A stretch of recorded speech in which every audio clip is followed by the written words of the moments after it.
அதே கோயில்ல நாயன்மார்கள் 63 நாயன்மார்கள் இருப்பாங்க இல்லையா? ஆமாங்க ஐயா. அவங்க மனிதர்களா பிறந்து மனிதர்களா செத்தா கூட சரிங்க. அவங்க இன்னைக்கு வாழ்ந்துகிட்டு இருக்காங்க. நம்ம தெய்வமா நம்ம போற்றி அவங்க வணங்கிக்கிட்டு இருக்கோம். உண்மைதானே? உண்மைதாங்க ஐயா. அதனால அவங்களுக்கு 2 கை தான் வச்சிருப்பாங்க. சில தெய்வ விக்கிரகங்க அந்த விக்கிரகத்துல 10 திருமணில 2 கை தான் இருக்கும். ஆமாங்க.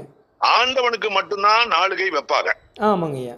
ஆனா சில இடங்கள்ல உமா பரமேஸ்வரி இருக்கா இல்லையா, ஐயாவோட மனைவின்னு சொல்ற இறைவி, ஆமாங்க ஐயா, அவங்களுக்கு 2 கை தான் வைக்கிறாங்க. சரிங்க. ஆனா அதே துர்கா பரமேஸ்வரின்னு பார்த்தோம்னா அதுக்கு 4 கை வைக்கிறாங்க. அது என்ன வித்தியாசம்னு எனக்கு சொல்ல தெரியல.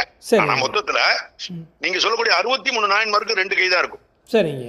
அப்ப மனிதர்களா பிறந்து மனிதர்களா இருக்கா நம்ம சொல்றோம். ஆனா அவைகளையும் நம்ம வந்து தெய்வ திருமேனி எடுத்து நம்ம பூசணை எல்லாம் செய்யறோம் இல்லையா? முக்கியம். அது சிவனடியார்கள் ரொம்ப முக்கியம். சரிங்க. நீங்க அவங்க திருமதி சிவலட்சுமி, அதுக்கு அடுத்தது அது அவரு பாலசுப்ரமணியம், சிவபால சுப்பிரமணியம், இவங்க எல்லாம் அதெல்லாம் கும்பிடுறாங்க. அப்படி இருக்கும் போது இந்த கோயிலை கட்டியிருக்கவருக்கு அவருடைய அந்த அரசன் வந்து பேரரசன், அது ஆங்கிலத்துல சொல்ல போனா இம்பீரியல் சோழமா. இம்பீரியல்னா நாடு விட்டு நாடு போனவங்களுக்கு மட்டும்தான் இம்பீரியல். இந்த பிரிட்டிஷர் வந்தாங்க இல்லையா, அவங்க எல்லாம் இம்பீரியல். சரிங்க.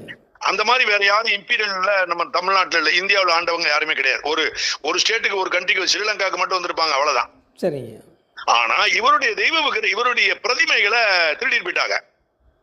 யார்? ராஜராஜ சோழனுடைய பிரதிமையை திருடிட்டு போயிட்டாங்க. சரிங்க. அவருடைய பிரதிமையும் அவருடைய மனைவியுடைய பிரதிமை திருடிட்டு போயிட்டாங்க. இது திருடல. சரிங்க. உள்ள இருக்கக்கூடிய களவாணிகளால கையாடல் பட்டு நம்பிக்கை மோசடி மூலமா வெளியே தூக்கி விட்டாங்க. அதை திருப்பி கைப்பற்றி வழக்கு போட்டு 70 வருஷத்துக்கு பிறகு 66 வருஷம் 68 வருஷத்துக்கு அந்த திருட்டு தகவலை பதிவு செய்யறேன்.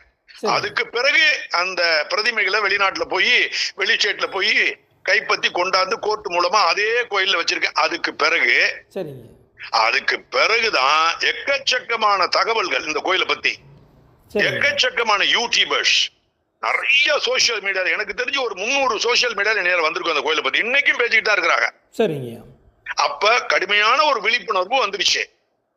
ஆனா இதுக்கெல்லாம் முன்னாடி பாத்தீங்கன்னா, சுதந்திரத்துக்கு முன்னாடி பாத்தீங்கன்னா, இந்த கோயிலை கட்டினவங்களே மராத்தியவர்கள் சொல்லி பரவலான ஒரு பேச்சு இருந்தது. இது உண்மை, தஞ்சாவூர்காரங்களுக்கே தெரியாது. சரி சரிங்க. அப்படி இருக்க போகும்போது அந்த பெரிய கோயில், பெருவுடையார் கோயில், பிரகதீஸ்வரர் கோயில் இருக்கு. ஆனா பிரகதீஸ்வரர் கோயில் இல்லைன்னு சொல்லிட முடியாது. சரிங்க. இது வேதியர்களை திருப்தி பண்றதுக்காக பேசக்கூடிய வார்த்தைகள் அல்ல.